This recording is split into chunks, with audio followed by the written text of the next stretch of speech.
जी, योगी आदित्यनाथ ने जिस भी कॉन्टेक्स्ट में बटेंगे तो कटेंगे कहा, आज अखिलेश यादव ने भी जब अपने पोस्ट में लिखा तो उन्होंने कहा वोट नहीं बटने चाहिए, और उन्होंने पहले भी कहा कि ये पीडीए के लिए है, बटेंगे तो कटेंगे, बटना नहीं चाहिए। तो वो तो बहुत गंभीरता से ले रहे हैं संदेश यूपी में।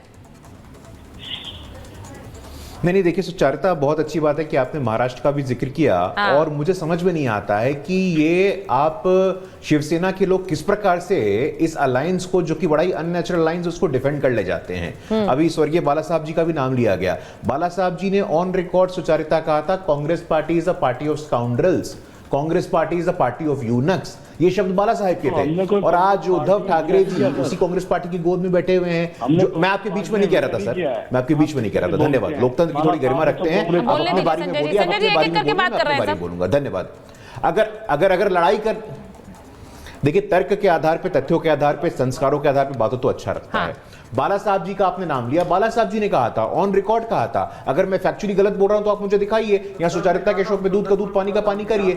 ऑन रिकॉर्ड बाला साहब जी ने कहा था Congress party is a party of eunuchs, Congress party is a party of scoundrels. और आज उद्धव जी, आपको पेट में दर्द हो रहा है क्या जब मैं आपको आईना दिखा रहा हूं? तो आपको पेट में दर्द हो रहा है जब मैं आपको आईना दिखा रहा हूं? Congress party is a party of eunuchs, Congress party is a party of scoundrels. मैं 4 बार बोलूंगा, 400 बार बोलूंगा, और आप मुझे रोक नहीं सकते हैं। ऐसा बाला साहब ठाकरे जी ने कहा था, और आज आप उद्धव जी उसी कांग्रेस पार्टी के गोद में बैठे हैं। तो कितना नैसर्गिक अलायंस है आपका, कितना नेचुरल अलायंस है आपका, ये महाराष्ट्र की जनता अच्छे से जानती है। सुचरिता, पॉइंट नंबर 2, लगातार इनके अलायंस के साथी हैं राहुल गांधी जी, तो वीर सावरकर पे अभद्र टिप्पणी करते हैं, इनकी वीर सावरकर पे कुछ अलग राय है। तो कैसा अलायंस है ये, जब किसी प्रकार का कोई अस्मिता का विषय नहीं है, कोई वैचारिक सामंजस्य नहीं है। नहीं, वो कह रहे हैं आपको हराने के लिए त्याग किया है उन्होंने, सत्ता प्राप्ति के लिए अलायंस की ये लोग प्राप्ति कर रहे हैं। मनोज जी को लीजिए जरा। अरे किस बात का त्याग होता है सुचारिता, किस बात का त्याग होता है? नहीं, देखिए मुझे लगता है कि महाराष्ट्र की भूमि, महाराष्ट्र की अस्मिता अंबेडकर, सावरकर, फूले और शाहू की भूमि है। हाँ। और उस भूमि पे ये लोग जब सत्ता को अंतिम सत्य मान के चलते हैं तो इसका यही हश्र होना तय है। महाराष्ट्र में मैं तो इनसे डिबेट करने को तैयार हूं। यूपीए की सरकार थी 10 साल तक, महाराष्ट्र को कितना पैसा मिला था केंद्र सरकार के द्वारा? 1 लाख करोड़। एनडीए की सरकार है, पिछले 10 साल में कितना पैसा मिला है? 10 लाख करोड़। आज महायुति की सरकार में लगातार निरंतरता से एक मजबूत संगठनात्मक ढांचा, देवेंद्र फडणवीस जी का नेतृत्व, एकनाथ शिंदे जी के नाम पे सहमति, ये दिखती है। और देखिए गुरुप्रकाश जी, देखिए गुरुप्रकाश जी, महाराष्ट्र में भी आप लोग भी क्या ये कहेंगे कि आप सीएम फेस एकनाथ शिंदे को आगे रखकर लड़ रहे हैं? ये क्लियर है, क्योंकि आपकी पार्टी से न जाने कितने लोग ये कहते हैं कि देवेंद्र फडणवीस मुख्यमंत्री बन जाएं। तो मुझे ये बताइए, आपके यहाँ सीएम फेस तय है क्या महाराष्ट्र में? अब ये मत कहिएगा कि ये तो आपसी सहमति की बात है, बाद की बात है। नहीं सुचारिता, बिहार में हम लोग बड़ी पार्टी है नीतीश कुमार जी की पार्टी से, लेकिन हमने कमिटमेंट किया था कि नीतीश कुमार जी के नेतृत्व, तो महाराष्ट्र में है वो कमिटमेंट, मुख्यमंत्री बनेंगे। नहीं, महाराष्ट्र में वो कमिटमेंट है, एकनाथ शिंदे के प्रति वो कमिटमेंट है। गठबंधन, मैं बता रहा हूं आपको, मैं बता रहा हूं आपको। अरे देवेंद्र फडणवीस जी ने एक बार नहीं सुचारिता, कई बार कई मंचों से ये बोला है, खुले मन से बोला है। उनसे पूछा गया कि आपके मुख्यमंत्री पद के उम्मीदवार कौन होंगे, उन्होंने कहा कि हमारे बगल में एकनाथ शिंदे जी बैठे हुए हैं, ये हमारे मुख्यमंत्री पद के उम्मीदवार है। तो उसमें कोई संदेह, कोई शंका नहीं खड़ा होता। यही मैं सुनना चाह रही थी, यही मैं जानना चाह रही थी। अब मैं जरा एक बार काका जी से पूछ लेती हूँ कि ये त्याग कौन सा है जो कांग्रेस पार्टी ने किया है? भाई आपके चलते त्याग कर दिया उन्होंने यूपी में, आपने उनसे त्याग करा दिया, आपने उन्हें देखिए कैसी कसौटी पर उन्हें कसा कि वो त्याग कर चुके हैं। क्या है त्याग? देखिए सुचारिता, कम से कम ये जो त्याग का आपका सवाल है, प्रेम सर ने बहुत अच्छी बात कही आपको, जो दलों का गठबंधन होता। अब भारतीय जनता पार्टी से आप नहीं पूछ रहे, हमारा ऐलान सिर्फ कांग्रेस से था, कांग्रेस कह रही है। अरे भाई मैं उनसे भी पूछ रही हूँ, अभी देखिए सीएम का सवाल पूछा उनसे, कांग्रेस के प्रत्याशी, कांग्रेस के जो पूर्व प्रत्याशी रहे। अरे कम से कम तथ्यों का अध्ययन, सुचारिता सुनिए, कांग्रेस का खैर पे जो उनका प्रत्याशी रहा वो हमारी सिंबल से लड़ रहा, लेकिन बीजेपी से आप ये नहीं पूछ रहे कि उसने अपना दल को कैसी टिकट दिया।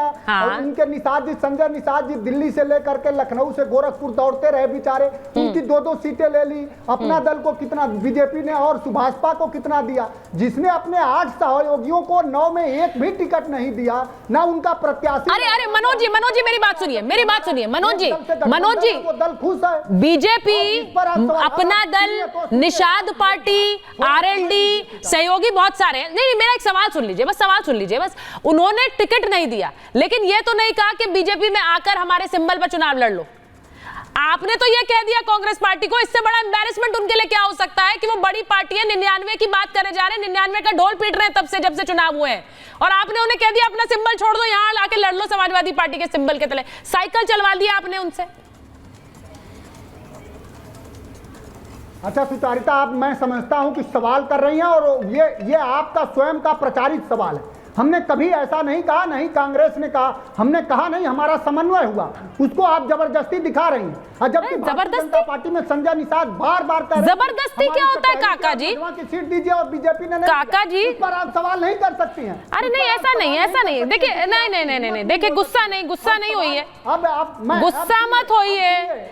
आप इस तरह का, मैं गुस्सा नहीं हो रहा हूं, जो सही बात, देखिए, जो सही बात कह रहा हूं तो उस पर आप बिलबिला रही हैं। एक सेकंड, नहीं, ये क्या वर्ड्स होते हैं, बिलबिला रही हैं? ये अच्छा लगता है बोलना, ये अच्छा लगता है बोलना। मनोज जी, मैं आपको, देखिए, आप हमेशा कहते हैं मैं आपको आपकी पार्टी का बड़ा प्रवक्ता मानती हूं, लेकिन शब्द आप बड़े छोटे इस्तेमाल करते हैं कई बार। प्रवक्ता बड़े हैं, शब्द छोटे हो जाते हैं आपके। ये बिलबिलाना जैसे शब्द बहुत शोभा नहीं देते आपको। मैं आपको लाइन पढ़ रही हूँ अखिलेश यादव की, लाइन पढ़ के बता रही हूँ। आपके नेता की लाइन है, आपके नेता की लाइन है, सुन लीजिए, आपके नेता की लाइन है, इंडिया गठबंधन के संयुक्त प्रत्याशी सभी 9 सीटों पर समाजवादी पार्टी के चुनाव चिन्ह साइकिल के निशान पर चुनाव लड़ेंगे। इसका मतलब क्या होता है? क्या मतलब होता है इसका? मेरा प्रचारित सवाल नहीं है, आपके नेता का बयान पढ़ के सुना। इसका मतलब क्या है? कि कांग्रेस, अरे आप हमारे नेता को अपने हिसाब से व्याख्यायित कर रही है, उसकी पूरी स्वतंत्रता है आपको। इसका मतलब यही है कि कांग्रेस और समाजवादी पार्टी के समन्वय से जिन प्रत्याशियों का चयन हुआ है वो समाजवादी पार्टी के सिंबल पर चुनाव लड़ रहे हैं, बड़े अंतर से जीतेंगे, हमारे में कहीं कोई विवाद नहीं है। लेकिन भारतीय जनता पार्टी के जो सहयोगी, जो पिछड़े तबके से आते हैं, 2 सीटें ले ली बीजेपी ने, एक मझवा की ले ली, कटहरी के ले ली। वो बेचारा चिल्लाते रहे गोरखपुर से लेकर योगी आदित्यनाथ जी से लेकर के दिल्ली तक, क्योंकि वो दलित पिछड़े, और भारतीय जनता पार्टी हमेशा दलितों पिछड़ों के विरोध में काम करती है। उसका जो आदर्श रूप है वो संविधान नहीं है, मनुस्मृति है। देखिए ना हरियाणा में कैसे ही उसका विरोध करते होंगे। देखिए, आप जब, देखिए काका जी, जब आप आरोप लगाते हैं ना तो फिर जवाब भी सुनना चाहिए। मैं हमेशा अपने हर मेहमान को सुनती हूँ और अच्छी तरह सुनती हूँ। मुख्यमंत्री है, मैं प्रचारित सवाल नहीं पूछती, मैं वो सवाल पूछती हूँ जो सवाल बनता है। अगर समाजवादी पार्टी, शांतनु जी, 9 उम्मीदवार उतार रही होती अपने, तो वो कहते 9 की 9 सीटों पर समाजवादी पार्टी चुनाव लड़ रही है। उन्होंने ये नहीं कहा, उनका मतलब साफ था, और मतलब साफ था इसीलिए ये डिबेट्स हो रही हैं, वरना ये डिबेट्स भी नहीं होती। चैनल पे होगी। और देखिए सुचरिता जी, आप जब 9 के 9 नाम आ जाएंगे तो हमको पता लग जाएगा ना वो कैंडिडेट कौन है। हमको पता है कि वो कांग्रेस की पृष्ठभूमि से आता है कि समाजवादी पृष्ठभूमि से आता है। तो अगर कांग्रेस का कैंडिडेट लड़ता है तो वो पता लग जाएगा समाजवादी पार्टी के कैंडिडेट पर लड़ रहा है। नहीं, उन्होंने मना कर दिया है, लड़ाई उन्होंने मना कर दिया। कांग्रेस ने कहा वो नहीं लड़ रही है, अब सपा के ही उम्मीदवार लड़ेंगे। मना कर दिया, हाँ बिल्कुल। उनको उन्होंने इतना तिरस्कार करा कि उन्होंने कहा ठीक है आप ही लड़िए। हाँ। और जीवित लड़ाई इस समय की वर्चस्व किसका है, कि अखिलेश का वर्चस्व है कि राहुल गांधी का वर्चस्व, और आप दिखा भी रहे अपने स्क्रीन पे। अभी काका जी ने कह भी दिया, वो जब कह रहे थे कि भाजपा ने अपना दल को क्यों नहीं दी, आरएलडी को क्यों नहीं दी, सुहेलदेव पार्टी को, निषाद पार्टी को, मतलब वो कांग्रेस पार्टी की तुलना निषाद पार्टी से कर रहे हैं। मतलब वो बेसिकली काका जी तो कांग्रेस को मिरर दिखा रहे हैं बार बार कि भाई तुम Nishad party 2 seat, 1 seat, 2-4 seat की पार्टी हो बस। आप 99 सीट की जो पार्टी है वो तुक्के से आ गई है, सीटें आपकी खटाखट से आ गई हैं, रिजर्विंग के झूठ से आ गई हैं, लेकिन अब नहीं आएंगी। तो कांग्रेस को मिरर सब दिखा रहे हैं। कांग्रेस को आईना समाजवादी पार्टी भी दिखा रही है, उसको अपना आम आदमी पार्टी भी दिखा रही है, और उधर उद्धव ठाकरे भी दिखा रहे हैं। तो ये अब कांग्रेस को देखना होगा कि वो इस गठबंधनों में रहे या अपनी खुद की हैसियत बनाए इन प्रदेशों में। और मुझे ऐसा लगता है कि हम तो काका जी इस बात को समझते नहीं है कि हम उनके नेता के कद को समझते हुए ये बात कह रहे हैं कि भाई देखिए डायरेक्ट लड़ाई है। यूपी में योगी आदित्यनाथ के चैलेंजर अखिलेश यादव बनकर उभर रहे हैं, और वो यही कह रहे हैं कि भाई ये चैलेंज मैं ही एक्सेप्ट करूंगा, कांग्रेस कर नहीं सकती है। तो नेता का कद भी तो समझिए ना। मैं एक बार